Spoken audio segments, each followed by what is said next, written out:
There you go. Okay.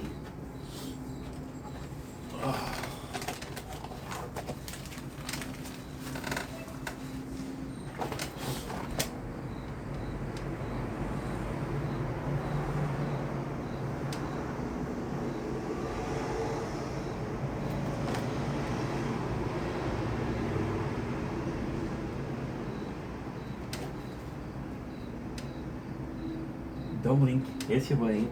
Welcome to commercial. Well, to having a wonderful day on this 16th September 2025. We're working hard. We're working hard for Brooklyn Nine-Nine. So you know what we do? We deserve a little bit of a treat, and a little bit of a treat is the following. We're gonna be tasting some Loris Accord. Super, super, super nice chocolate fudge. Look at the packaging itself. It is freaking, and I mean freaking gorgeous. So without further ado, chocolate fudge. And this is a nice reward for a day's work. Do we deserve it? I don't know. I don't know. But hey, I'm excited. Oh, okay. Well, it's single package, which is super nice. Look at this. Look at this. So it's single package. So Loris Accord since 1913. We have deliciousness. You guys know the story between me and Loris Accord? When I was a kid, I used to go with my father to this place, and they had a Loris Accord ice cream shop, and it was a shopping. Like, I couldn't ask for candy, I couldn't ask for toys, but at the end there was some ice cream, so it was a reward. So I would still go shopping. Without further ado, let's get it. Chocolate fudge. It's what's the name? Chocolate fudge.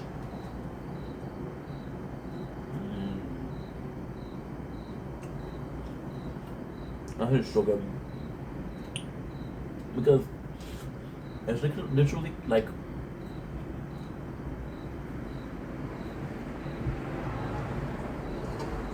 how do I call this? But like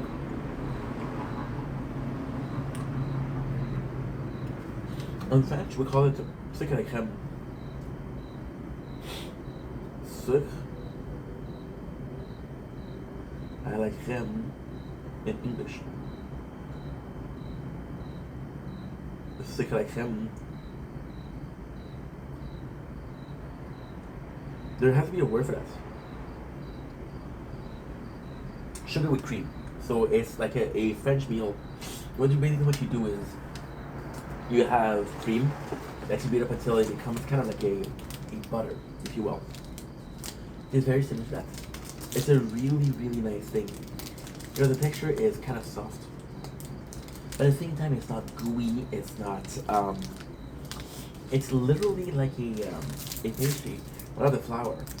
It's almost to the texture is almost like cookie dough. This is really good. It's very sweet. There's fudge in there, which is great because the Hazelnut fudge is amazing. But the real star here is little pieces of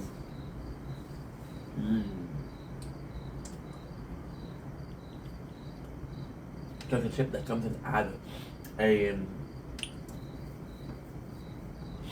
texture to it. A little bit of crunchiness. Really good, way too sweet. I couldn't eat a box of this, luckily. We're gonna be sharing with the people at work today, which is super nice because this is why we bought. Mama bought this for work, but I wanted to do a video tasting them. So, that's pretty much it. Love you guys, take it easy. Peace. Okay, now.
Don't blink.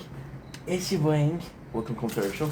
And welcome to having a wonderful day on this 16th September 2025. We're coming in with some bad news.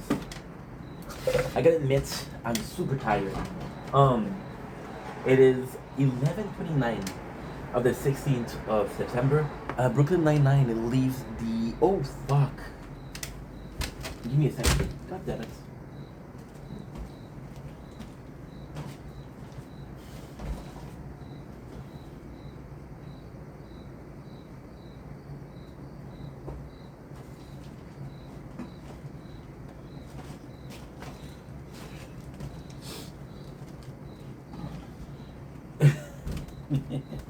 We forgot to check the batteries of the phone before we connected.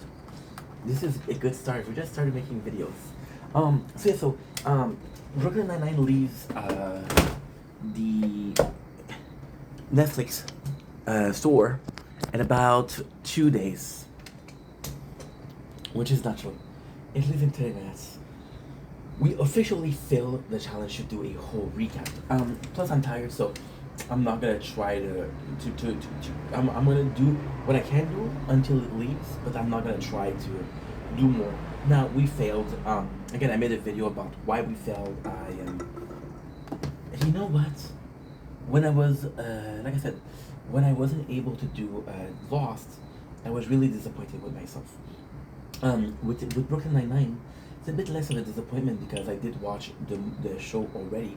However, it's still a disappointment because I'll never get to watch the show again, and I'll never get to react to it again. However, point due where the point is due.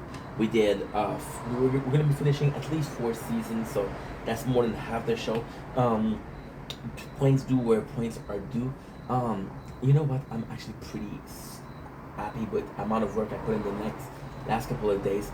It's not perfect. It's far from being perfect, but it does a job. So, without further ado, here we are with the wonderful, eclectic.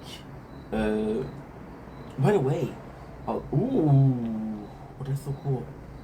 That is so cool.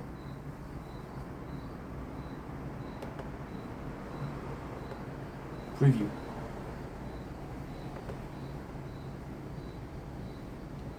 Give me a quick sec. You see, it doesn't work.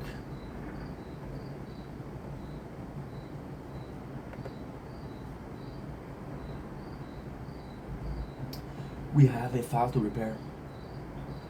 And that file we need to repair is... I found a way to repair it, which is great. But at the same time, it's going to be more complex than expected. So I'll be able to fix it tomorrow. But it'll cost money, which is the problem because I don't have that much. It's not expensive, but still. So we did watch until season 4, episode. By the way, a rule of thumb, right? If somebody's doing a recap, because this is the next part. If somebody's doing a recap and you stop abruptly, okay, understand that they didn't have enough storage. So this is basically it, right? Monsters aren't real,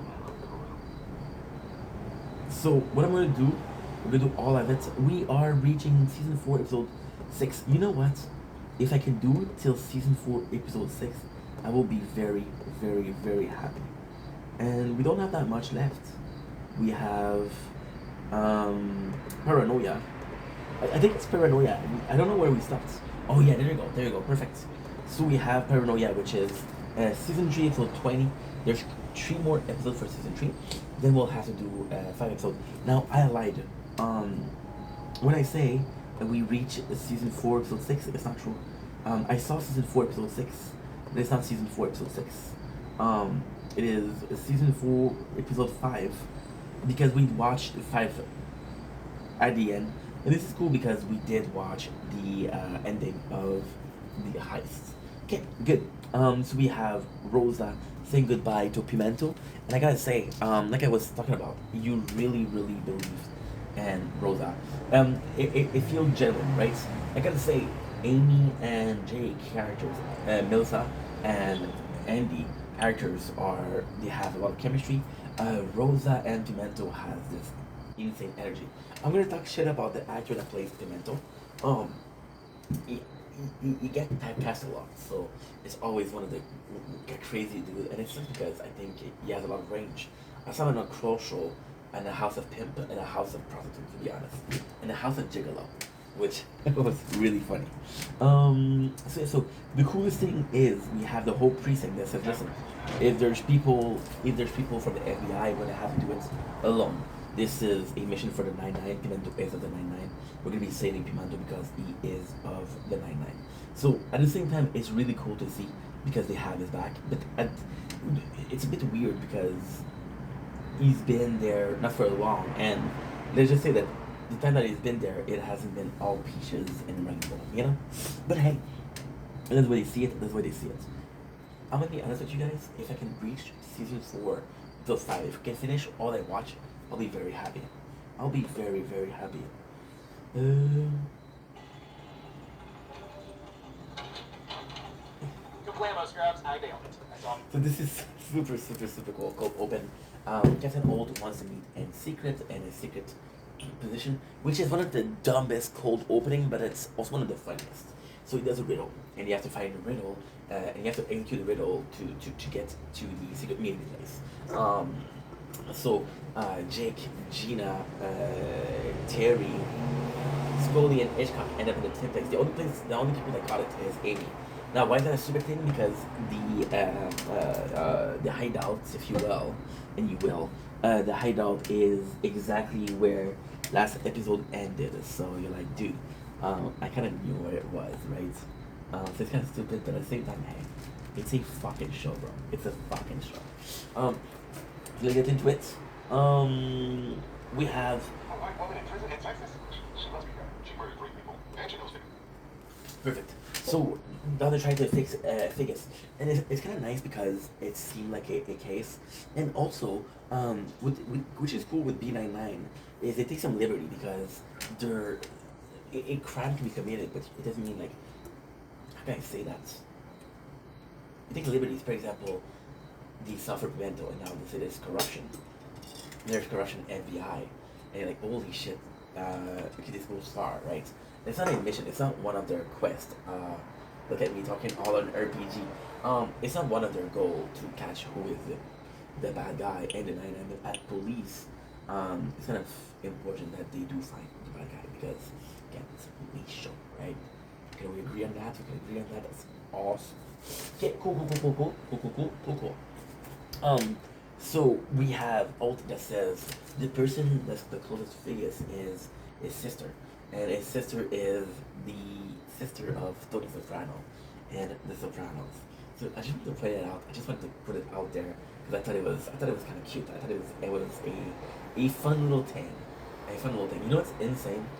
I'm playing the tower, right, and I'm realizing that this newer playthrough at time 19.17, the sword has time 67. Critical factor. And how much do you have? Shield. Sword. Ooh. Sword has 95%. Yeah. That's not good. That is good actually. That is good.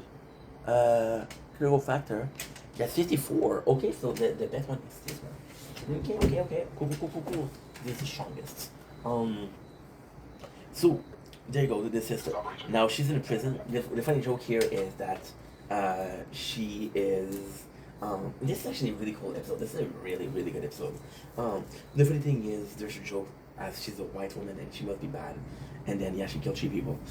Amy says, "I'm gonna be the one that goes in undercover," and people laugh at her because they said you couldn't be scary, right? Now here's another great part. Now I will say I have a little bit of a complaint. Why is everyone...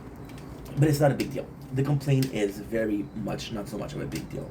The little bit of complaint that I have is the fact that where we're kind of far in the show, and it's been a lot of parts. For example, this is gonna be the end of season 3, and there's a 3 part special. But then I watched season 4. Season 4 is another 3 part special, but all of them are kind of related because again, the end I has a character that has to go under disguise. So yeah, so it is not so great having a 6 part episode in a show that has season of 22 episode. This is basically a fourth of your season is parts, so that's not good. So then it's Rose that is chosen. Amy is her. She's asking Jake, "Are you scary?" And Jake's like, "Yeah, no problem. I saw you in Jeopardy. This is really scary."